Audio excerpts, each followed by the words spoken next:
Welcome everyone to the second generation restoration session during the IUCN Global Youth Summit, Accelerating the Global Ecopreneurship Movement. Before we begin, in the spirit of reconciliation, I would like to acknowledge that I live, work, and play on the traditional territories of the Blackfoot Confederacy, comprising of the Siksika, Kainai, and Piikani First Nations, as well as the Tsuut'ina and the Stoney Nakoda First Nations, the Métis Nation Region 3, and all people who make their homes in the Treaty 7 region of Southern Alberta, Canada.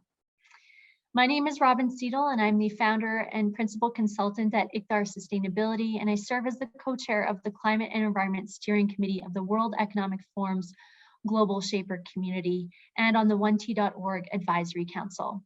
For those who haven't heard of the Global Shaper community, we're a community of over 10,000 young people from over 150 countries around the world that drive action, dialogue, and change at the local and global level. I encourage you to find out if there is a local hub in your region so you can join a like-minded community of change makers. So thank you so much for being here today, and we're looking forward to getting to know you on the call. So please feel free to use the chat box to introduce yourself. Include your name, your organization, and title if you'd like, and where you're joining us from today.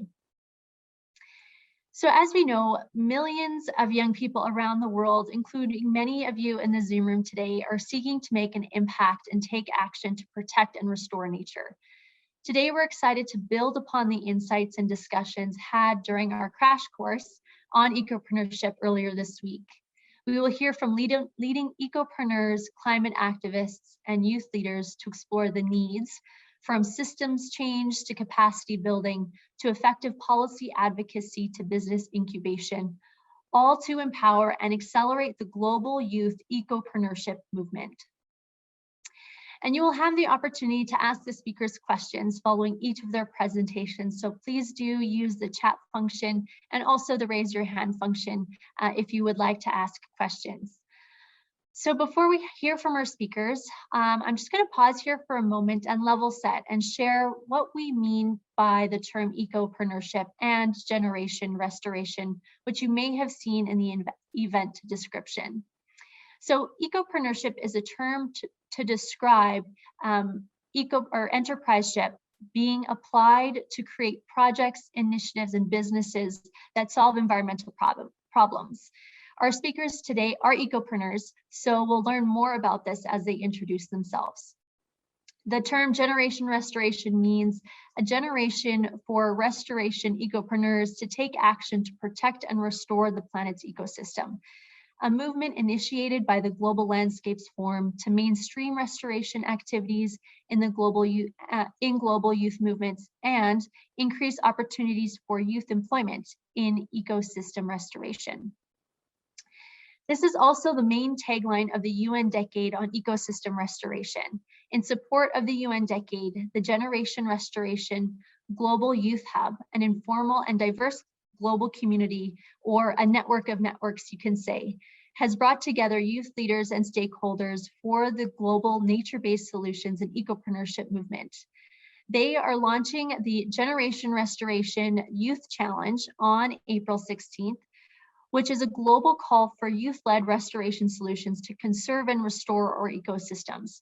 Check it out and submit your solutions when the challenge goes live between April 16th and June 15th. Stay tuned to hear more about how you can submit your solutions to this challenge later during this session.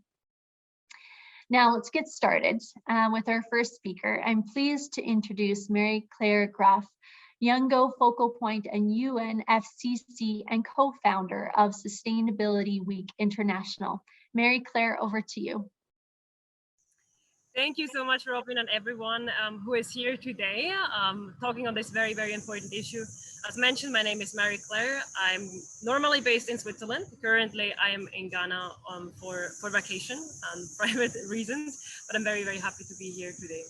So talking about advocacy is something which might not sound too attractive in the beginning, and that's why I think there are also like a lot of challenges coming with it. Nevertheless, I think it's an absolutely and very, very essential topic to get involved, especially as a young person, because we, the young people, of course, have to live the longest with the decisions made today.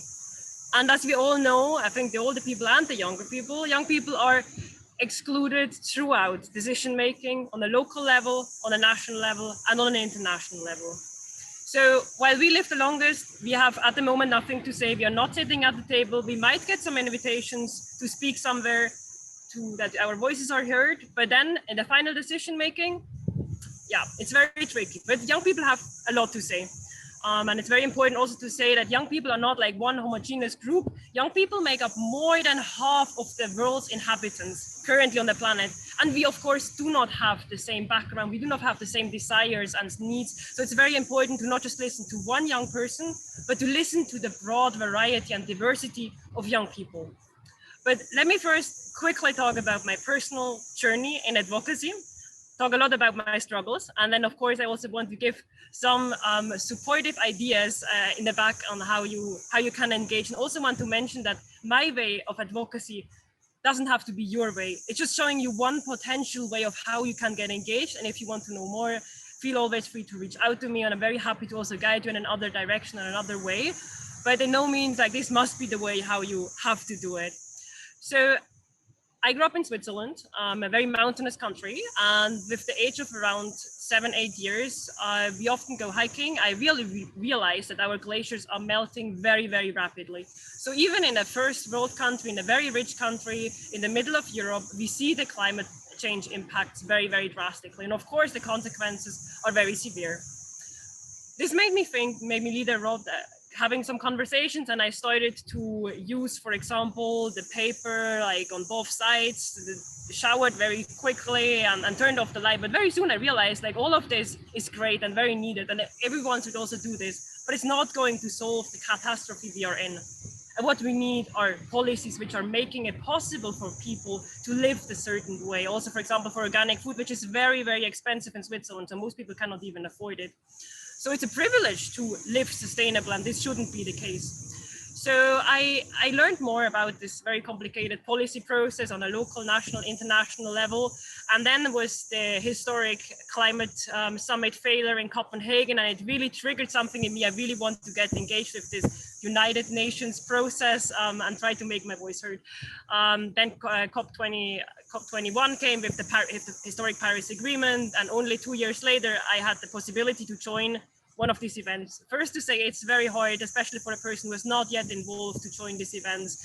While everyone says it's very inclusive and young people are taken into consideration, if you're not in a network, it's nearly impossible to join. So I was part of a national network called Swiss Youth for Climate, which gave me the opportunity for the first time to join.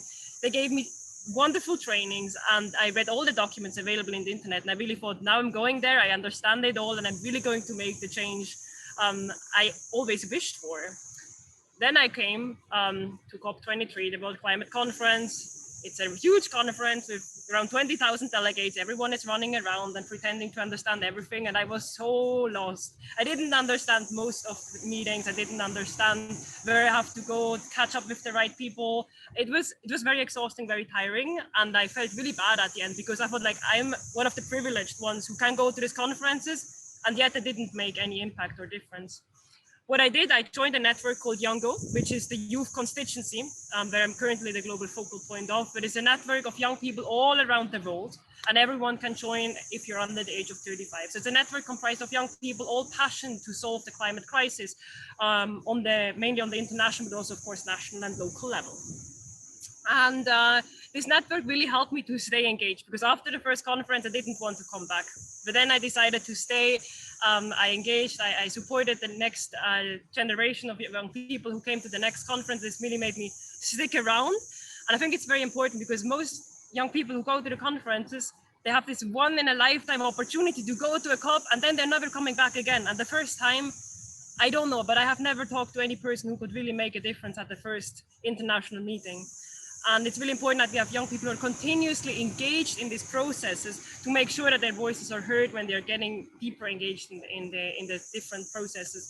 So for me, it was really about the international climate space where I got engaged, but there are many other international forums with equal processes and equally challenging to get in. these conferences, but there are always youth networks where you can join. I think this is the really exciting part, really strengthen and build up on your community.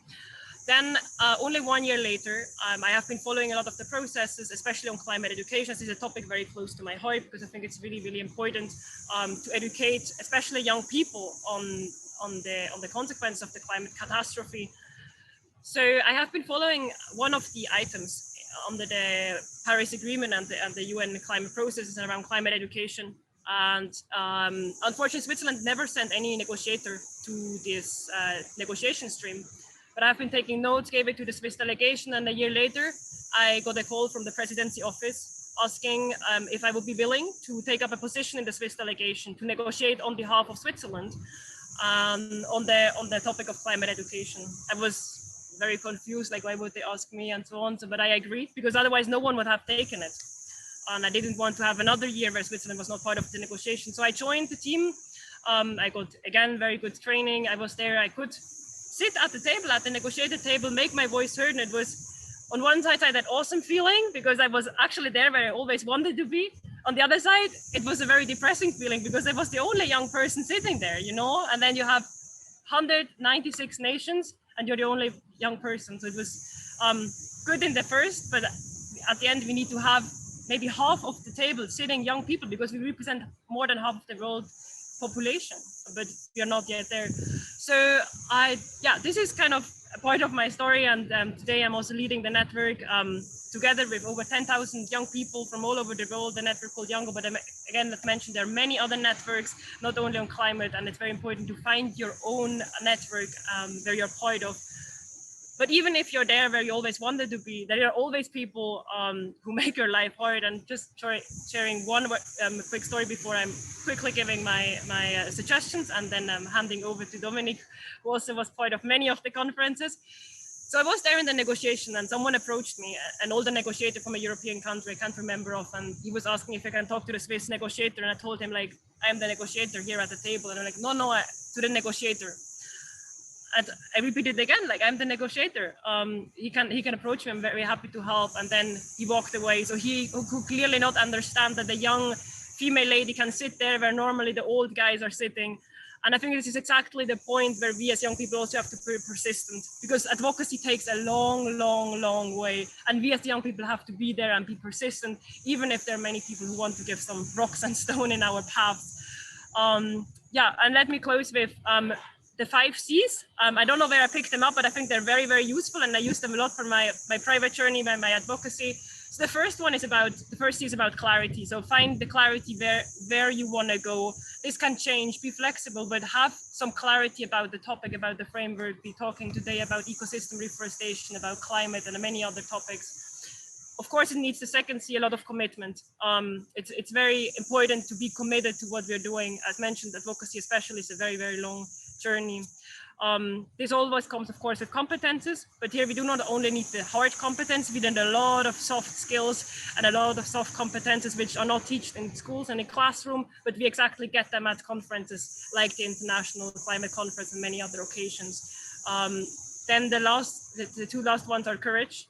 I think a lot of courage to get up and when everyone is quiet and you're raising your hand and saying something, and the whole room is quiet and you don't know if you said the right thing or not, if you're on a stage and you suddenly have to cry. It happened to me once and I felt so embarrassed. It needs a lot of courage to stand up and say what you believe in.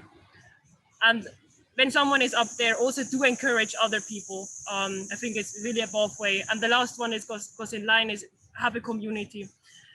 Again, it's a long and a hard and a tough journey, and especially also the climate catastrophe we are facing, the environmental destruction. It's a very, very hard journey to take in. So do not feel like, or at least like for myself, it was a very hard journey also to really understand what I'm working on and why I'm doing this. And it's always good to have a community, because there are days we are good off, we are feeling empowered, but there are also days where at least I feel really disencouraged.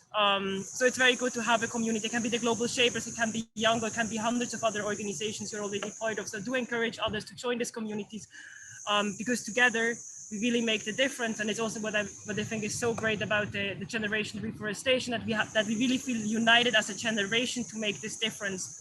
And the very, very last point, always be an authentic human being. I think nothing can be stronger enough to just be yourself and tell about your story, tell about your motivation, tell about your why you're doing this, and do not pretend to be someone because you're in a certain space or the space makes you to pretend to be something. Just be the girl, the boy, the lady, whoever you are, and talk from your heart. And yeah, this is it from my side about my journey in international climate advocacy.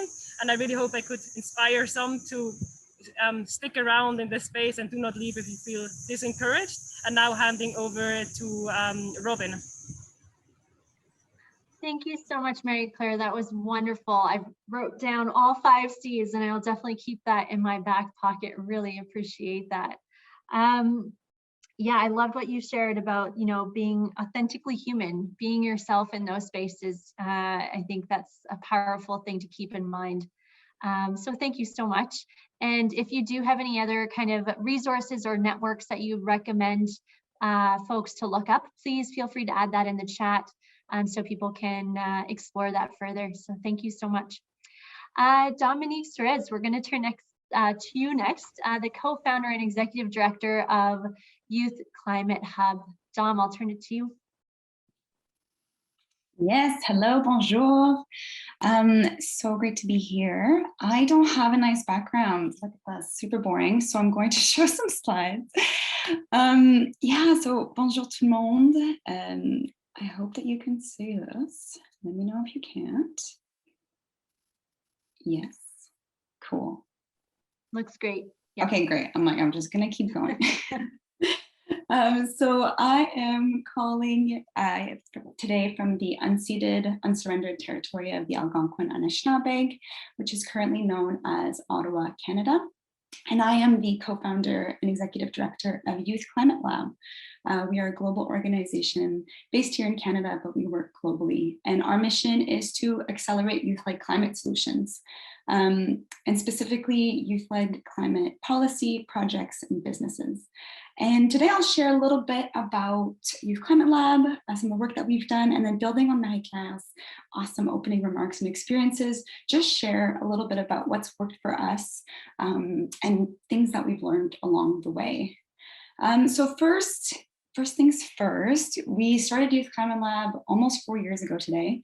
We were a group of basically young climate policy nerds and entrepreneurs who were just frustrated at the lack of meaningful youth engagement, at the lack of support and access that young people, especially young people who were entrepreneurs or who were just leading incredible efforts in their communities, the lack of support that they were getting for their action.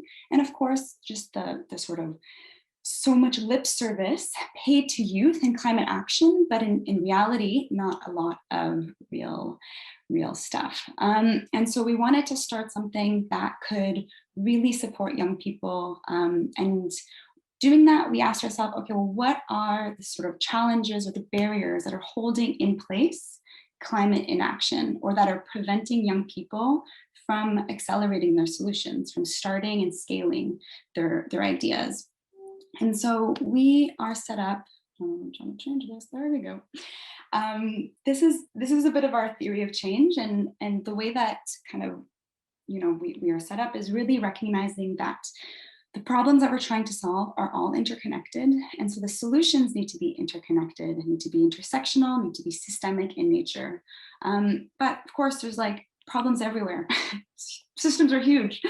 There's a lot of different interactions and relationships that are happening that are holding in place these problems. And so we picked kind of 3 areas that we thought aligned with our skills and our strengths, and really kind of contribute to, once addressed, contribute to enabling young people to accelerate their ideas and build the just climate resilient futures that we deserve. And so the first one is on skills building. And so recognizing that there's really a lack of access, and like Marie-Claire mentioned, a lack of access to capacity building, to soft skills building, to essentially capacity building of the skills that are needed to take transformative action. And so we work to equip young people to be able to take action in their communities and bring that all the way up to international policy. We also work on shifting policy, shifting and challenging the ways that young people are engaged and can influence climate policy. We recognize that policy sets the course for governments for climate action. It basically is, at the very least, the bottom of what we need to do. And already the bottom is just not enough. And so how can we really affect more change and get more young people to drive that? And lastly, finance, just recognizing that current capital flows are ridiculously unequal and that need to be transformed to enable young people, especially young people from communities already made vulnerable, to start and scale their solutions. And so we work to basically design and pilot and scale projects that try to drive one or all of these shifts. And since we started, we have designed over 25 pilot projects with over 40 partners, reaching young people in 77 countries. And so like a lot of what we have recognized in our role is that, not only are the problems interconnected, but really we need everyone to change everything. And to do that, it's really important to kind of center and know your role and how your strengths and your skills align. And it's not necessarily your role, your job title, or what you're doing in school, but also what you do, what your skills are. And so I don't know if folks are familiar with this graphic that I'm showing, but this is a favorite one for Youth Climate Lab. You might have seen it on social media a bunch. It's just an incredible resource and I linked the source there so you can check it out in more detail. But it basically kind of shows and highlights that these systems that we're trying to change are really just a series of relationships between people, between sectors, between organizations. And to change that, we need to understand our role in those relationships. And so, some of those roles here, like builders, I develop, organize, and implement ideas, or visionaries, I imagine and generate our boldest possibilities. It just recognizes that we need a lot of different skills and roles to be able to affect the change and really work together. And sometimes, you may be a healer in one setting, but a visionary in another. And sometimes you can be many, many different roles at the same time. But this has just been a super helpful framework, even for us, when we show up in a place and when we're designing something, is recognizing, okay, well, where do we fit in? And what's my relationship to the problems that we're trying to solve here? So hopefully that's helpful for you as well in your journeys. And then, so I just wanted to highlight one of our projects under our policy shift. And really our work under our policy shift is to try to equip young people to be disruptors. That was one of the roles of the ecosystem map that I just showed. And really disruptors of the status quo. And our kind of formula for that is really around demystifying, infiltrating, and co-creating. And demystifying is just recognizing that to disrupt, we need to understand, well, what these very technical and honestly super ridiculous systems and policy processes are, and then figure out ways to infiltrate them so that we can push and navigate, so we can push for climate action and work with folks who are working outside of the system. And then ultimately working to really co-creating new approaches and new solutions for policy. So we developed what we call the Youth Infiltration Manual. This one is focused on local government in the Canadian context in particular. And basically it's just a guide to demystify how local government works and basically what are the infiltration points so that if you have something to push at council, you can do that. I wanted to name that this actually was made intergenerationally. We worked with like climate-friendly counselors that work within the umbrella called Climate Caucus in Canada. And so we had a youth committee of young people who had experience navigating local government and this counselor committee. And so we worked together to figure out, okay, what is useful for people to know and how can we really push forward?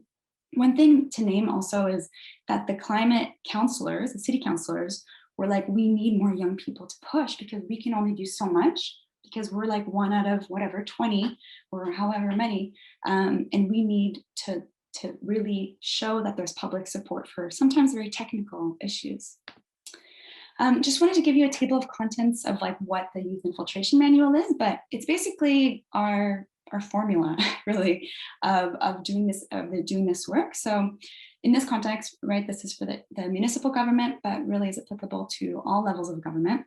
Is really understanding how it works, finding and mobilizing supporters, getting other folks on your side, even getting folks who, thinking about what are the unlikely partnerships that can really, support your efforts, and then bringing it to council, actually bringing it to decision-making body. And lastly, knowing your worth, recognizing that there's so much tokenism, there's so many barriers and inaccessibility already embedded within these colonial decision-making processes. So it's really important, like Mike now mentioned, to know your worth and to be able to care for yourself and for your community, and really, keep on trying to affect change in this way.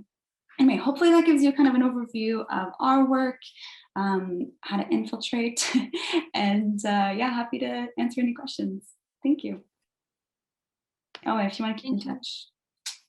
Yeah, awesome. Thanks so much, Dom. And maybe we can copy paste that into the chat as well, so folks can have a way of connecting and staying in touch. I loved what you shared about understanding, what your role is in the challenge that you're trying to solve, and yeah, understanding what you bring, but also what your role is in the problem as well. So thank you so much for sharing that, and for sharing about your infiltration manual. And we'll also include a link to that in the chat for people that are interested to learn more and explore that. So thank you so much, Dom. Mary Claire, I just wanted to flag for you, there's a couple questions in the chat for you, so feel free maybe just to respond in the chat when you are able to, or when we get to the Q&A, if we've missed something, we can always loop back, but just wanted to flag that for you. And also, if you have any questions for Dom as well, feel free to add that in the chat. So we're now excited to transition to an interactive panel discussion with 3 ecopreneurs dialing in from different parts of the world. I'll kick off the discussion with a few questions for each of our speakers. So Paula, we'll start with you. So you are the co-founder of Preta Terra. I probably pronounced it incorrectly, so feel free to correct me there. One of the world's leading agroforestry innovators. Can you tell us more about what your organization does and what has driven you to found it? Great. Hello, Robin. Thank you so much for the invitation. Well, Preta Terra has been there for almost 5 years now. I started it with Walter, my partner. And well, it's very close to our hearts today because we are both forest engineers. I am a biologist as well. And we started this company and what we call Agroforestry Intelligence Hub, because we are now a big hub of professionals working on this. We started this 5 years ago because we understood that we were lacking professional and technical support for farmers, for landowners to convert their lands, their productive systems into a more biodiverse, more climate resilient production systems. So that's why we started. So our goal back then was, and still is, to disseminate and spread agroforestry worldwide for all the farmers, for all landscapes. That's what we're looking at. And what we do today, we have projects all around the world developing and implementing agroforestry designs.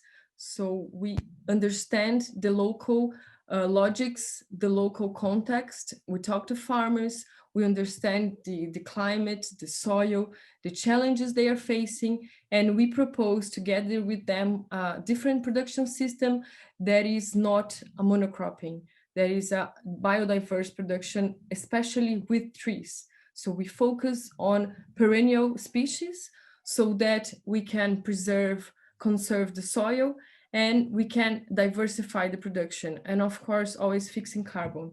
So that's pretty much what Preta Terra does today.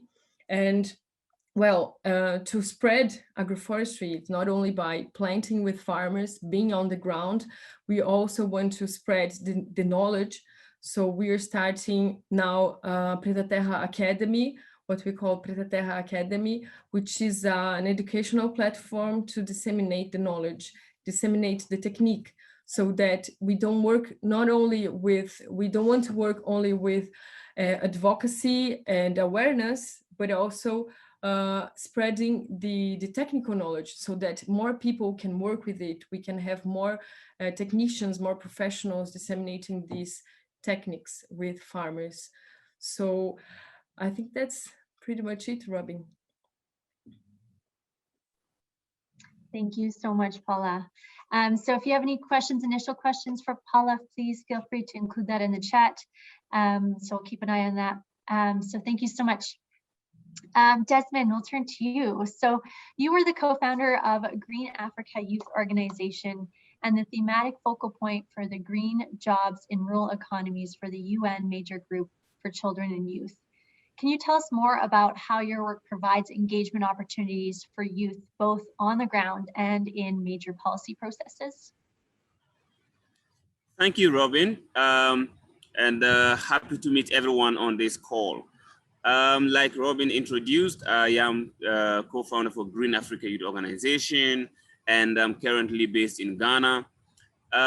Basically, what we do is that we try to create models, and through these models, we are able to connect policymakers with young people. It is a youth-led, gender-balanced organization that was founded here in Ghana.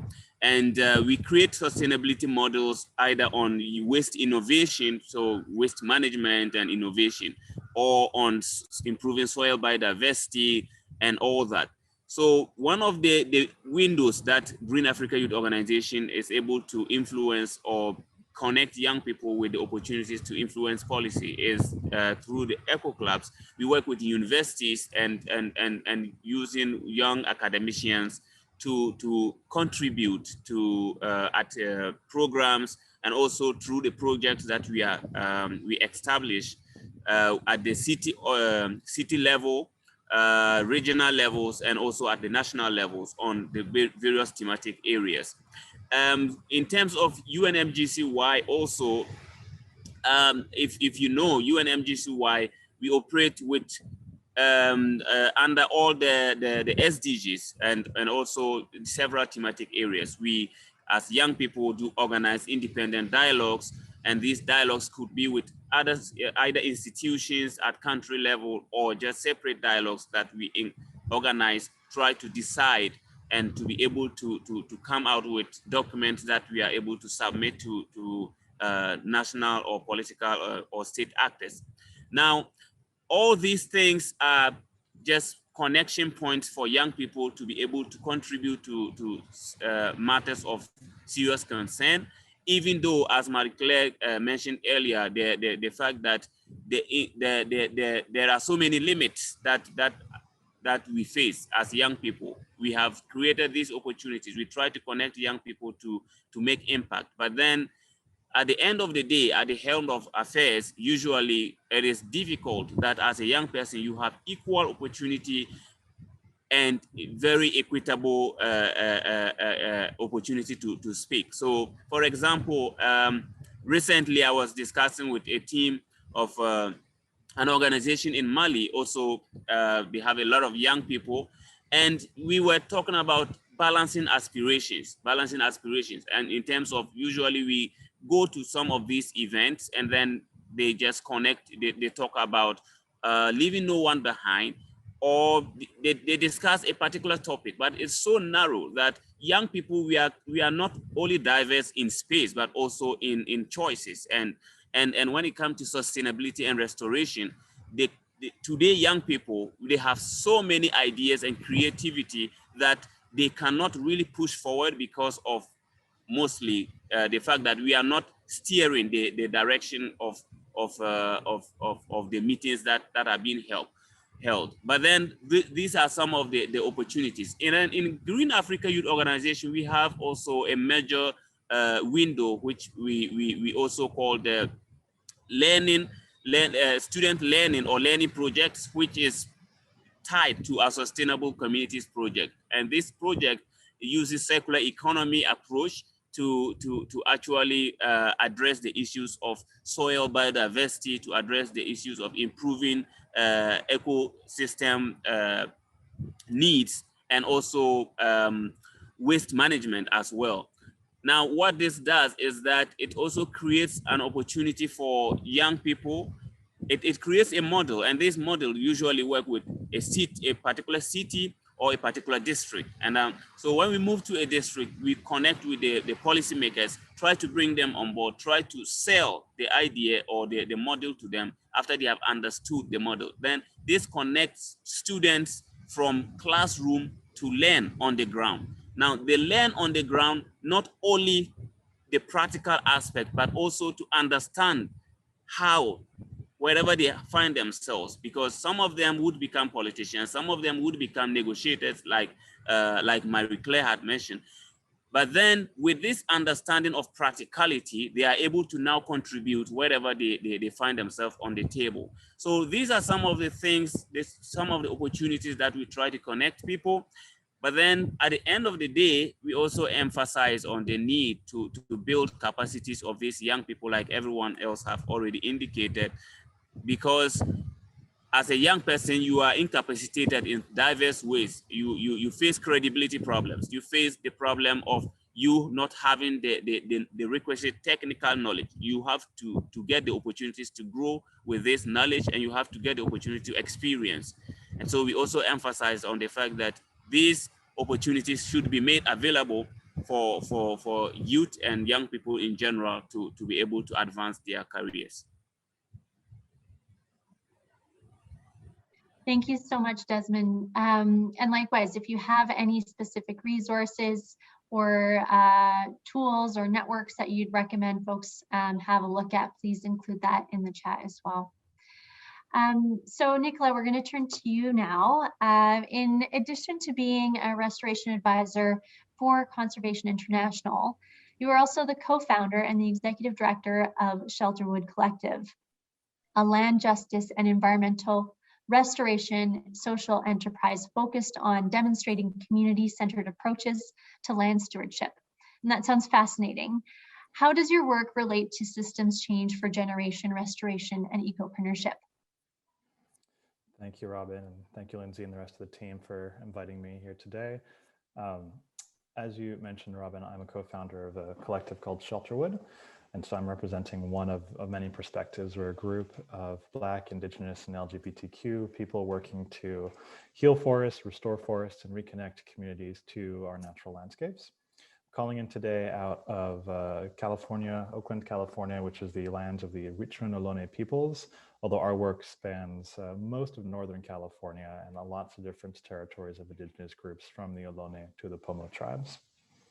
Let's see here. The approach that Shelterwood takes in our restoration comes from this notion that indigenous people co-evolved with forests for really millennia prior to Europeans arriving to invade and displace those indigenous communities in many instances. So to give you a couple examples of what that meant in practice is many indigenous groups across California would do what's called controlled burns, lighting small, low-intensity fires every couple of years to stimulate forest growth in particular kinds of ways. They would harvest trees in very selective ways that would help increase the growth of certain trees over others and help increase the production of certain tree types, certain food types over others. There's even stories of indigenous folks pinching individual buds of trees in the springtime to help encourage growth in certain directions over others. So the level of hyper-attuned management of forests was really, really well developed prior to European colonization. And what happened when European folks arrived in California and many parts of the world is that those indigenous groups were displaced or eradicated through genocide and in many instances, slavery and forced migration. And what that led to is a radically different and altered effect on the ecosystem. Take a forest that evolved with people for 10,000 years with very particular practices. You remove those people and those practices, it's going to change the nature of that ecosystem in very real ways. So to give another concrete example for that, you folks may or may not be familiar with the massive wildfires that are covering California pretty much every year now, and they're only increasing in frequency and intensity. Those wildfires are partly caused from climate change, but they're also partly the byproduct of about 100 years of fire suppression and lack of low intensity burns, the kinds of low intensity burns that indigenous groups would use across the landscape out here. And so when those peoples and those burns were removed from the landscape, what's called fuel loads or dead woody debris, vegetation cover slowly increased year in, year out. And is resulting in what we're seeing today, which is a forested landscape across California that is just full of flammable material. So coupled with climate change and increased human expansion into our forest, we're seeing massive, massive wildfires. So what Shelterwood is trying to do is set up a model for what restoration can and should look like if we returned people and the practices that those folks developed to our forests. Right? It's taking as a given that people are part of nature and that we cannot heal nature without healing people and returning those people to those landscapes. We're in the process of setting up a working forest model of what this could actually look like in practice. We are acquiring about a 4,000 acre forest that will be used to turn into a demonstration site and training center for folks that are interested in this type of holistic restoration that takes communities as the centerpiece for ecological restoration. Forest has been degraded for about 150 years or so and is really in need of active care, active restoration, and active stewardship. So that's what we're doing kind of on the site specific level. Part of our long-term vision is really to advocate for more transferal of private property in the US and in other countries as well, of private land that is currently owned by European descendants back to indigenous groups and groups who are otherwise marginalized and shut out of the land stewardship, restoration, forest stewardship space. In the US, about 98% of private land is owned by European descendants, and the US's demographics is 50% people of color. So there's a pretty significant gap between the demographic representation of the United States and the folks who have control or oversight or responsibility to our natural resources and our natural relationships. So as I mentioned, one piece of our work is around advocacy for the return of land to marginalized communities. And another piece is around supporting the capacity building of a more diverse base of land stewards so that we have a more equipped, more diverse and representative group of land caretakers to help guide us through the restoration generation. And I think I'll just stop there for now. Thanks, Robin. Thank you so much. I loved how you highlighted kind of and reinforced the interconnectedness of our social justice, climate justice, and the crisis that we're currently facing. And the fact that we can't heal nature or heal the planet without healing ourselves or healing the people along with it. So beautifully said. Thank you so much. So I see there's a couple of questions in the chat. So speakers, feel free to respond in the chat. And Lindsay, if there's anything that hasn't been responded to in the chat, please flag that for me. But in the meantime, maybe, Nicole, I'll just kind of continue with you here for a follow-up question. So I know you're also actively involved with the Yale Center for Business and the Environment. What insights have you gained on business model innovations that work for restoration that can be mainstreamed? And what actions can we take to help accelerate that required systems change? That's a great question. Thank you, Robin.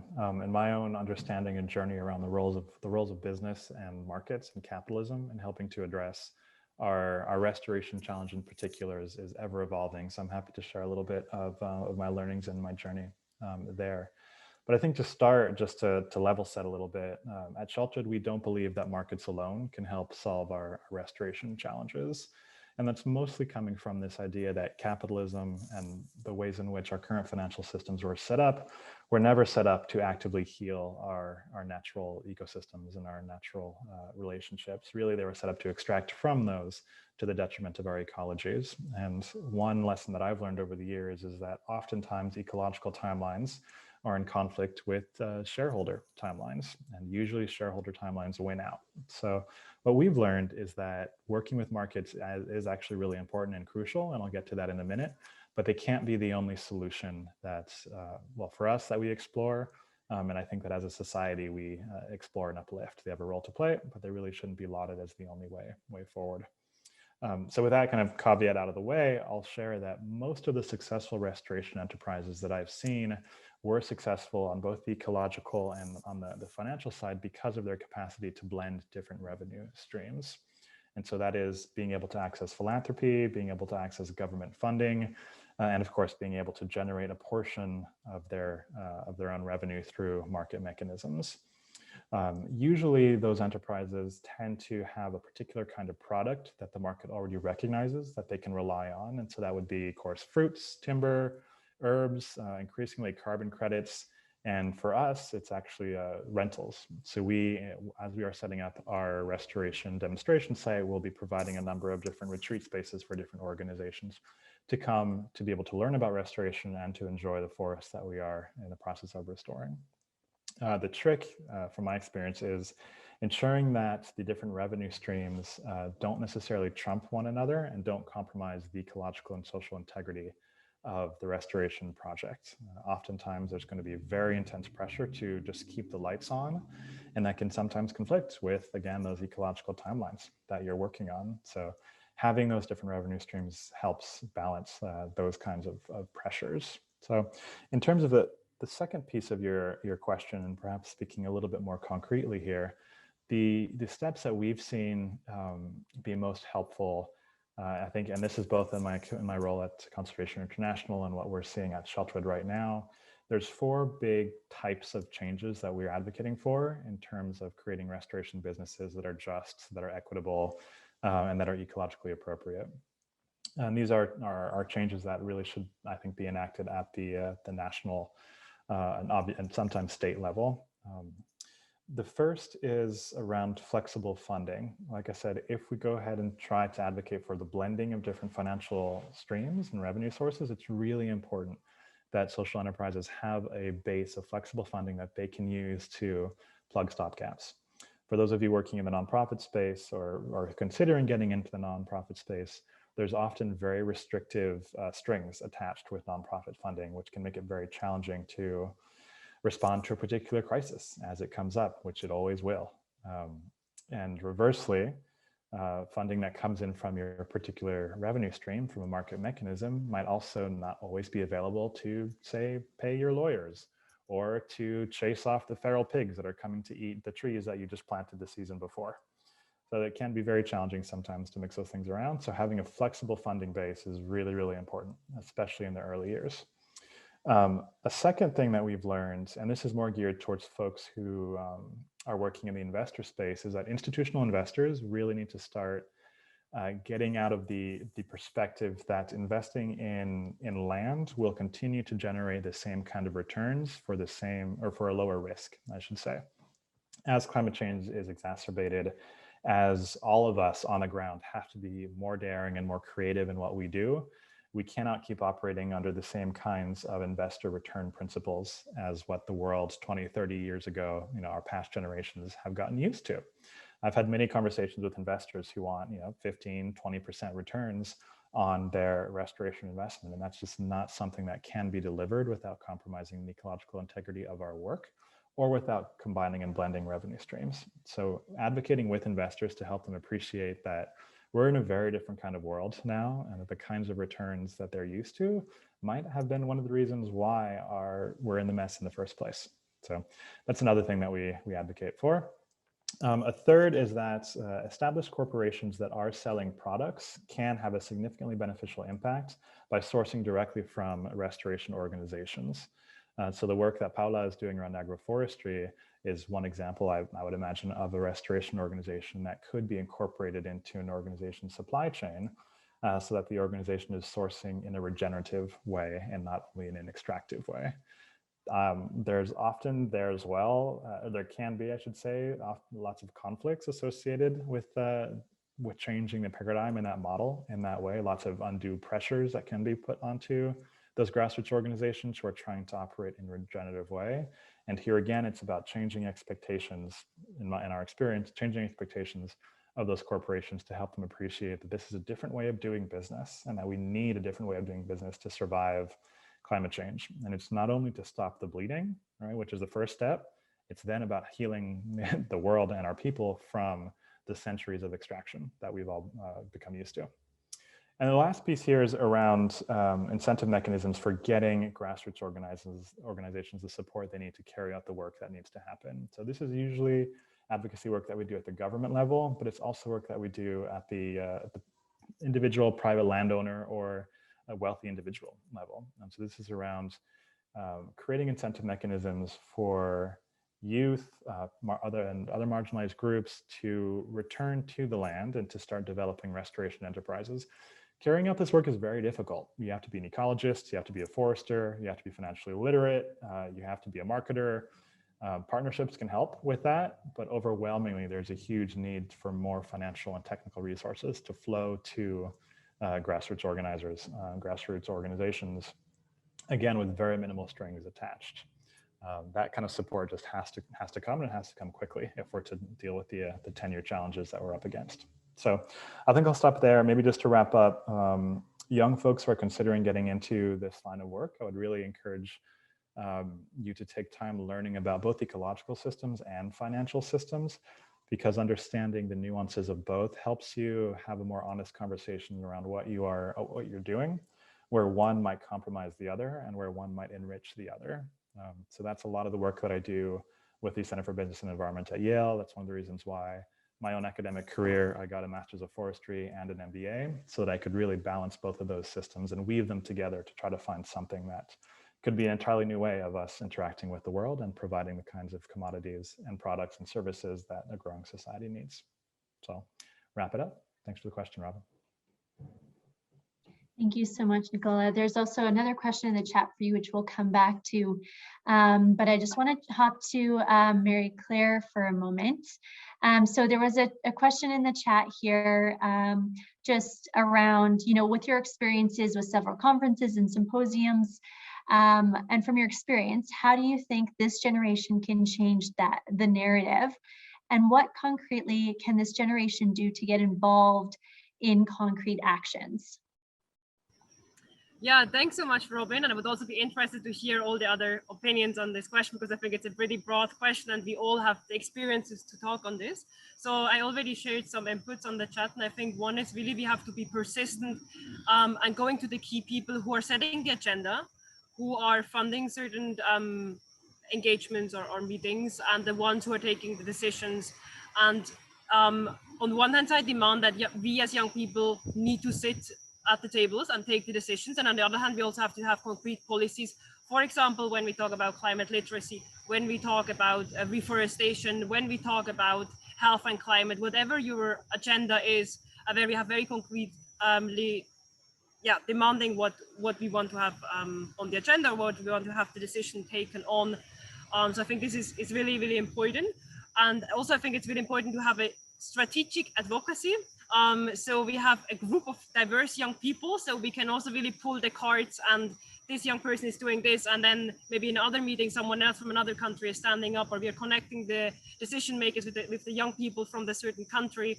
Because I think if we all go randomly in and trying to achieve something, we are not going to make it. We have to be very strategic in our way of how we're approaching, because it's a very tough, it's a very hierarchic, very dominating space, not really welcoming, and it's very easy to put off young people. That's why we have to be strategic, and young people can be very strategic. We proved this for so many years that we can be strategic, but I think the stakes are just so high that we have to really get all involved. And I really also want to mention here that it's very important that also young people who do not particularly feel attracted to policy work are going into these spaces, because if these young people who are not naturally like in these spaces, maybe some ecopreneurs, do not go into the policy cycles, these voices are not represented. And then the policy cycle goes on and on and on, excluding exactly these young people. We have to listen to also the indigenous people, the LGBTQI community, all the communities which are marginalized. We have to make sure that their voices are heard. And if we have the opportunity to speak, we also have to make sure that our voices, which are currently heard, and there are other voices which are not yet heard, that we make sure that these voices are also brought to the table. And on the concrete action, there are so many topics. I just shared, like in the climate space, you have approximately 30 different topics you can really be concrete in. So find the topic you're very passionate about. I think it's the easiest to start with. Excellent, thanks, Mary Claire. And yeah, I guess highlighting that there's research required to understand who's currently in the positions, in those decision-making positions, and being able to reach out and connect with them, and also create partnerships and collaborate with other youth organizations to be strategic. So thank you so much. Anyone else want to jump in on that question? And if not, if you need a few minutes or seconds to think about it, we can also hop to Paula. I have a follow-up question for you as well. Just on your journey, what have some of your lessons learned? What are some of the lessons that you've learned? And again, this can go out to any of the other speakers as well. And what advice would you give to the younger version of Paula when you started your organization? And also just generally what's some advice you'd give to people who want to get into agroforestry? Yeah, that's a great question, Robin. Actually, many people ask us that, like, what do you think I should study, right? Where do you think I should focus my attention on? I think that Nicola got a great advice, actually, by saying that we must work both on the ecological and the financial part. I wish I had heard that when I was younger, when I was starting Preta Terra, because the financial is super important. Since I am a biologist and a forest engineer, I focused a lot on the ecological part, but also the financial is crucial. Actually, nowadays, our work divides on, when we are talking, well, actually agroforestry is a production system. We use it to restore land, as it was a question here in the chat. Of course, it is a strategy, it is a way to restore degraded land, but most importantly, is a way to people make their livelihoods from. So it is a production system. So it has to be faced as a business, right? So it needs to be financially viable. And so any innovation, any change that we're going to bring to people, they need to be economically viable so that they can make their livelihood from it. So I would say that would be one advice. But I think that if you find what you're really passionate about, as Marie-Claire mentioned, you need to really focus on that and make your job your life, like your life's mission. When we started Preta Terra 5 years ago, we really faced it as a mission, as a challenge and as a mission. So that's what we do.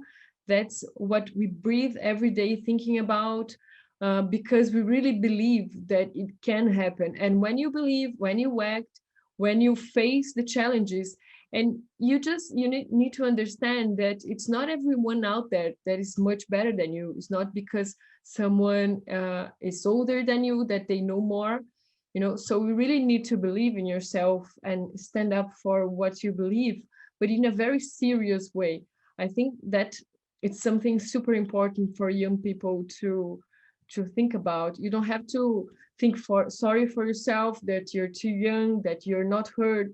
You just need to work very hard to really dedicate yourself and do what you believe in. I think that is something super important for us. When we started, well, Preta Terra is from Brazil. I don't know if I mentioned that. And we started very small here. We started working in the Amazon. That's where we have our biggest experience, actually. But we started really small with 20 smallholder farmers, but we worked very fast and we always had the big picture. We always look big. So today we have projects all over the world.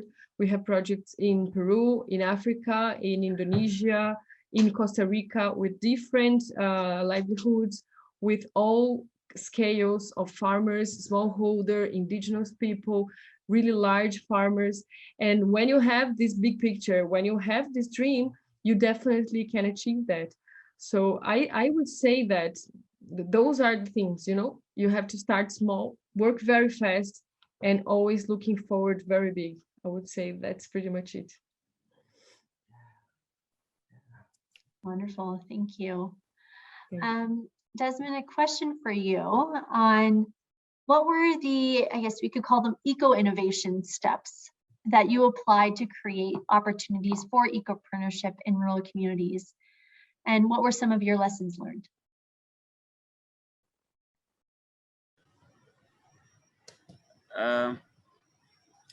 Thank you. In terms of steps, and speaking particularly with about Green Africa Youth Organization, for us, we first of all identified problems. And these problems, major problems in Ghana, has been on the flooding issues and with waste management, and then on agriculture. So we thought of how do we loop ourselves into this network? So we started just focusing on being able to clean or to mobilize people in communities to clean. But then at the point we realized that no, we need to first of all make this innovative, make it a revenue generating thing. And to do that, you need to find a central point that connects these three. And so even though we continue the waste management, we then started to actually learn how to apply the zero waste approach and then improve soil biodiversity for farmers. So we have to bring these people together, bring the farmers on board, bring the city authorities on board, and then us young people who are independent actors on board also, and then to find out priorities of both, all parties. How do we move forward? And so in finding these priorities, each partner identifies what they stand to get and what is the main contributing factor to that they need to stop. So I think this was step one, assessing the situation, understanding the various priorities that need to be addressed first before whatever would follow. Then the second thing is also tied with improving soil biodiversity is planting trees or restoring tree cover. Because restoring tree cover, not only is it going to help the climate, but also it has a very significant support for the farmers. Because in Ghana, there are so many, we have 80% of smallholder farmers, and most of these smallholder farmers are fast losing their lands because the nutritional value has drastically reduced. So over reliance of chemical fertilizers hasn't really helped, and so they started to listen to us. And that was the second step of what are the indigenous trees or indigenous plants that need to be restored at which places, and what is the value of this. So we started also another project, which is the trees for biodiversity. And then, but of course, we have to manage waste as a holistic component, because other than that, then the disaster risk continues to increase. So we brought in Recycle Art, where we are able to make raincoats, school bags out of this other waste, like the plastic waste that are non-degradable.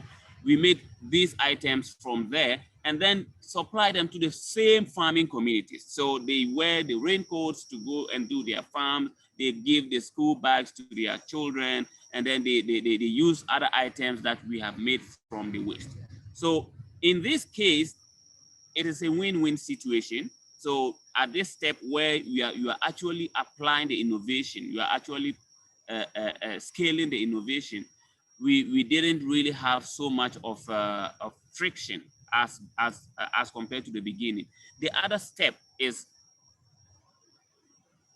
validating this model and making sure that it is applicable elsewhere or across the country.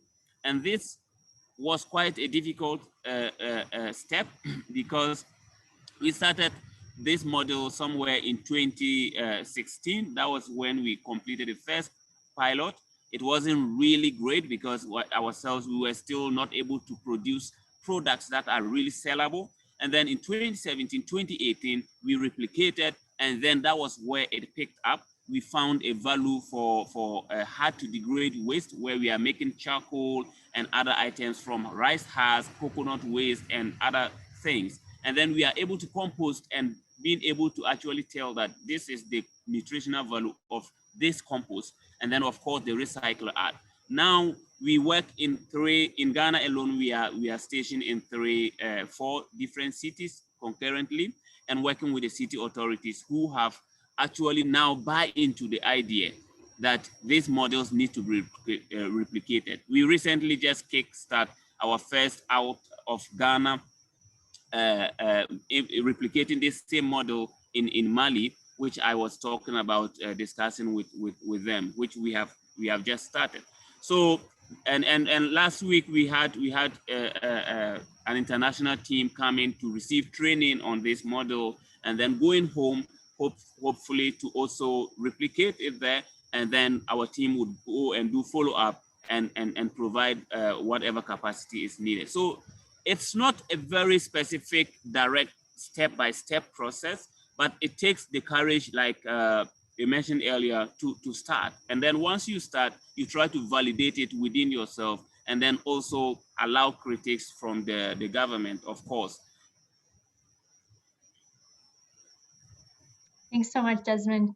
One of the key things that stuck out for me when you were speaking is that first step of like finding those priorities, and also, you know, doing kind of engagement at that point to understand maybe what's going on in the space, who are partners that you can collaborate with, and really kind of digging deep in that space so that you know that whatever you're going to create from that point going forward is going to be meaningful and impactful for your local context.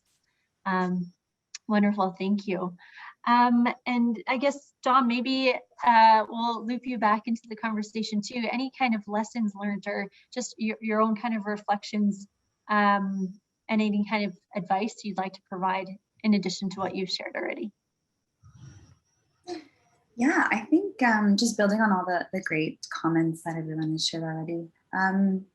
I think what's important is to also like not take yourself too seriously, one, and two, to experiment, and to like not get too caught up in saying, okay, my God, this needs to be perfect before I launch it, or this needs to be perfect before, you know, I speak in front of these policymakers, etc. The best way to learn is to experience, and a really good thing is just go out there and just do it, and then learn from that, and make sure that, you know, you really reflect on how that went, and build what you're learning into the next iteration of your project, of your business, or even your pitch. So yeah, I think those are two big ones. The other one, and I kind of mentioned it in the chat a little bit, but we're having a few private chats, I don't know what was public or not, is just the power of collaboration, the power of partnerships, especially when you're just starting out. Like when we started out, no one took us seriously, but we ended up like partnering with governments, or partnering with a big NGO, or even partnering with a local group. And it gives you credibility, but also kind of allows you to experiment in ways that that work. And especially, like, you know, when we first starting out, we were volunteer based. We didn't have a legal structure. But even when we were starting out, we were still setting up like our bank account, and like, how do you even figure out how to get funding? So working with organizations who were able to like get the funding for us, or help us actually figure out what our operations should be in shape, was really, really huge. And we couldn't, have done it without it. So like, yeah, who else is doing this work? Who else is doing complementary work that you can add to? And reach out to them with partners making tea background. So I'll just stop it there. Awesome. Thank you, Dom. Nicola, maybe just a quick follow-up question, and I saw you responded in the chat as well, just in terms of kind of incorporating Indigenous knowledge, especially in places like the US and Canada, and other kind of colonized lands. What would you kind of recommend as a first step to do that kind of engagement? Yeah, it's a great question. I mean, I think the first step is to just approach this work with a whole lot of humility. You know, a lot of Western science that we are taught in many of the institutions that I think we all have access to. You know, it's in the forestry world, it's maybe 100, maybe 150-year-old types of forestry science that we all have access to. In the US, Indigenous folks were learning how to care for forests for 10,000 years. So that's a lot of time that folks have had to refine and better understand how their forests function. Of course, a lot of that knowledge was often lost through the colonization process and through the genocide that occurred. And there are still folks that hold on to that knowledge. So having some humility in how Western systems of knowledge kind of match up or don't in some cases with Indigenous knowledge is the first step. Having humility in going out and interacting with and inviting collaborations and partnerships with Indigenous groups is another. as well. And so I really advise to bring in Indigenous communities on the land that you're on in the very beginning of a project. So oftentimes what happens is folks have a great idea, have their priorities set, and they're like, hey, I want to be a part of this. People need to be involved from the very beginning in shaping the objectives of a project, because in our parts of the world, we're on Indigenous land that was unceded, land that was stolen. And so part of the restoration challenge is about returning those folks to their original lands. And that's not just a social justice issue, it's also an environmental issue, because we're not going to get there. I mean, to think 10,000 years of science versus 100 years of science, we're not going to get there without Indigenous partners. So that humility, that invitation from the very beginning is super, super important. And then just kind of knowing your history, knowing the history of the land that you're on is also part of that. And I'd really recommend doing that prior to reaching out to any folks, so that those groups aren't the ones going out and educating you. You've already done the homework to educate yourself, and therefore can show up as a better partner, a more authentic and more honest and more trustworthy partner with a lot of these groups. Robin, sorry, excuse me. I think I could add something to Nicola's question as well. I think that traditional and indigenous knowledge is something that is key to our work, to agroforestry work. Of course, we take into account a lot of scientific information, but as Nicola said, forestry science, it's actually pretty young. And trees and forests, they take so long to grow, so that it takes a while for us to really have some results of long-term experiments. So if we can capture the knowledge of these traditional people, of these traditional indigenous people, they always can be applied in the production system. So in our projects, we apply a lot of local knowledge acquisition tools, so that we can capture this knowledge, systematize and disseminate across the projects. And I think that one nice thing, and this is really like the basis of our work, and that's actually why we are called Preta Terra. I know, Robin, it was kind of difficult to say the name. It's actually in Portuguese, a fancy or more poetic way to say indigenous black earth. So preta means black and terra means earth. And that's something that we are super inspired from, because I don't know if many people here knows, but in the Amazon, most people say that the soil there is unfertile, it's not fertile at all. And definitely it's not.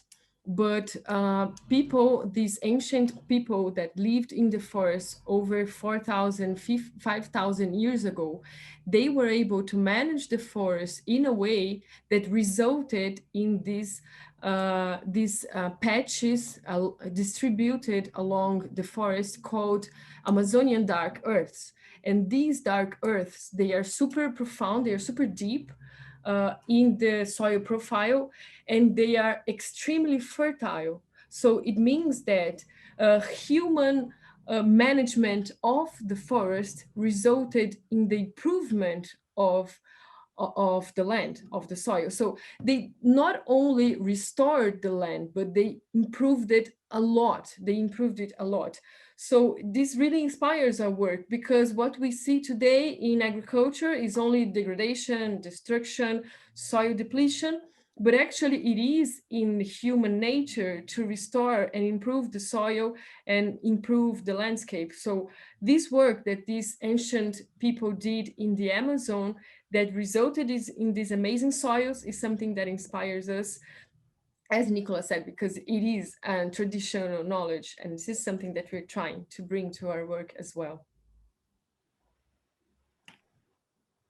Beautiful. Thank you both so much. I'm learning so much, and I'm seeing in the chat as well, people are very grateful for your insights on this. I just want to encourage, if anyone else has any questions and would like to even come off mute, feel free to also raise your hand or add to the chat as we go here. And so I know we have about 15 minutes left to the session. And curious to know, I know there was the concept of partnerships. I think that was brought up kind of sporadically throughout the conversation, and understanding that collaboration is kind of key, especially for young people that are just starting kind of their ecopreneurship journey. Maybe I'll just go across the panel, any kind of key kind of recommendations on how to build meaningful partnerships with those in the community, either in, you can reflect on your experiences and maybe share little stories or any kind of key, lessons learned around specifically building collaboration and partnerships. So anyone want to take a first crack at that?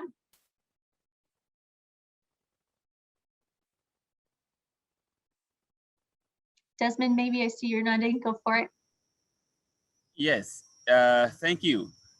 When it comes to partnership building, the dynamics can always change, but I think the key thing is that you have to do some sort of analysis and of the issue and also potential stakeholders. And then you see the interest.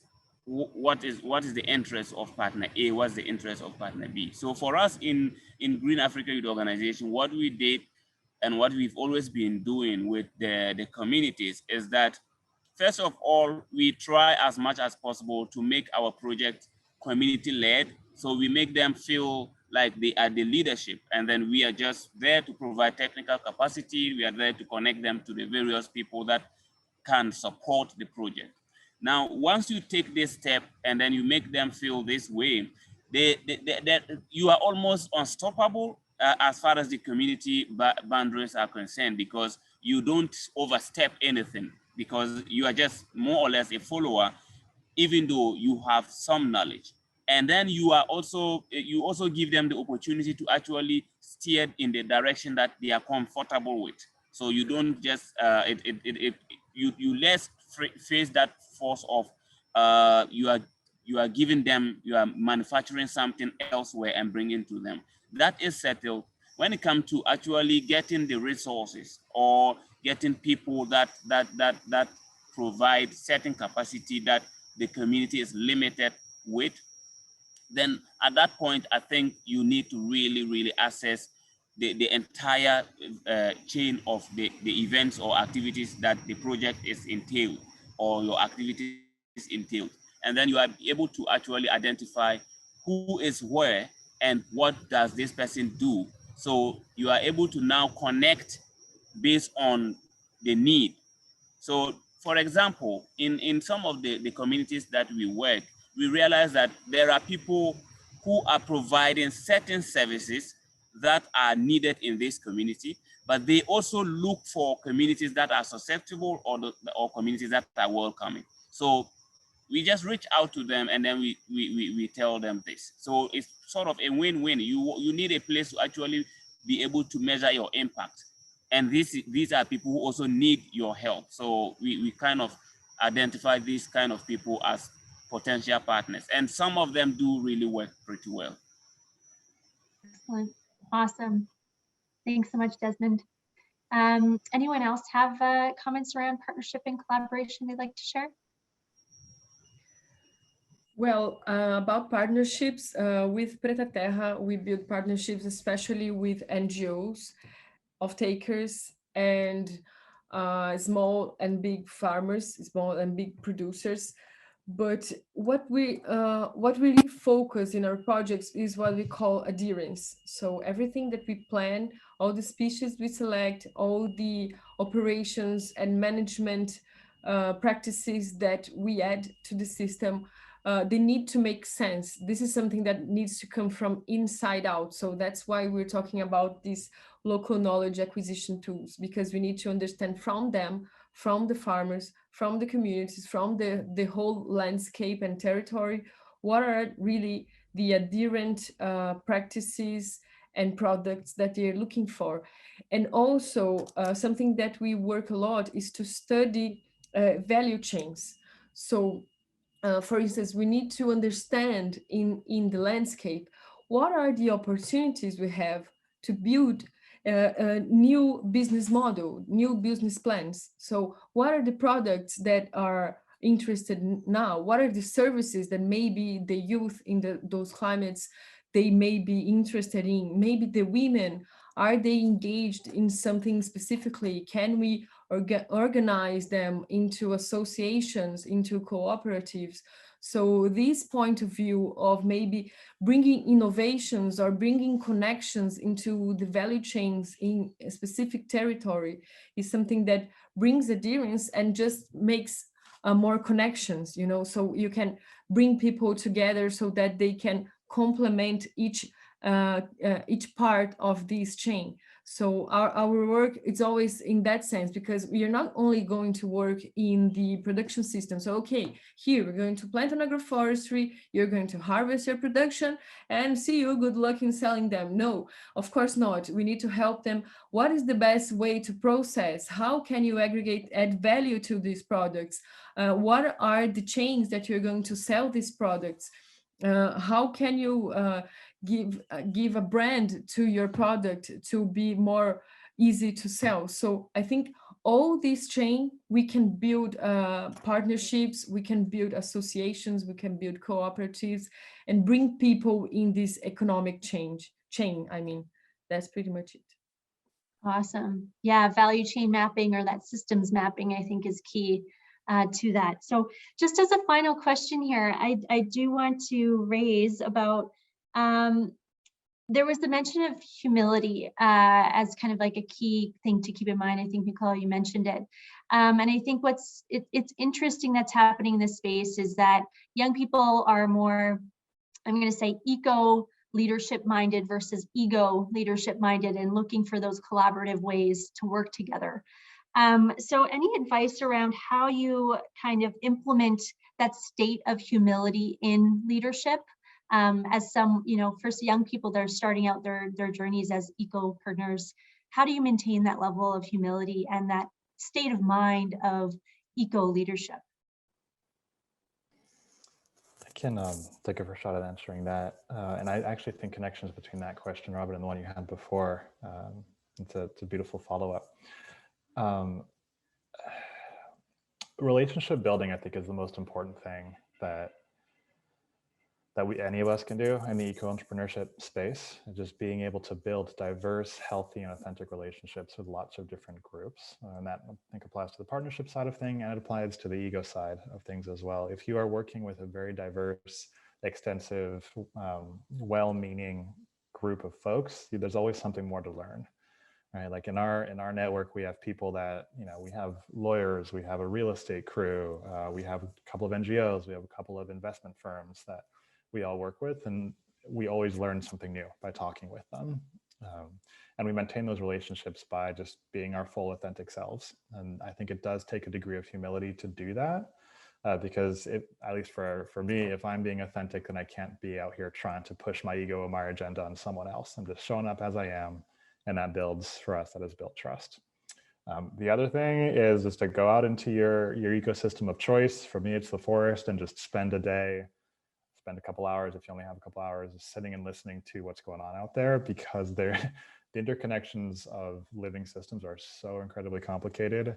And for me, it always just blows my mind, right? I've been studying forestry for 10 years now, and just a half day in the forest, I always notice something else, something more. And so it always checks my ego. If I thought I knew something, the forest will find a way to tell me that I, don't quite have a whole picture. Maybe if I can build on that, I really love that, Nicola. And also want to comment on the last question. Yeah, I think of two things. One, it's not about you, it's about the mission, it's about what you're trying to do.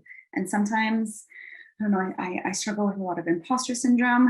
And so sometimes it's like, oh my God, like, and one way that snaps me out of it is like, okay, it's not actually about me, it's about this, it's about this greater goal. And so like humbling yourself with that is really, really important. The other thing is just making sure that you're seeking and that you're really nourishing partnerships and community that challenges you. And that really, as you're doing something, as you're sharing ideas, that, they're giving feedback and you're able to like really take that feedback. And building on the earlier question around, partnerships, some of the questions and the kind of principles that guide us, because we work with a lot of different partners, from governments to youth to Indigenous communities, is, okay, well, how are we showing up? What are we trying to do? How are we working? And how do we make sure we learn from what we're doing?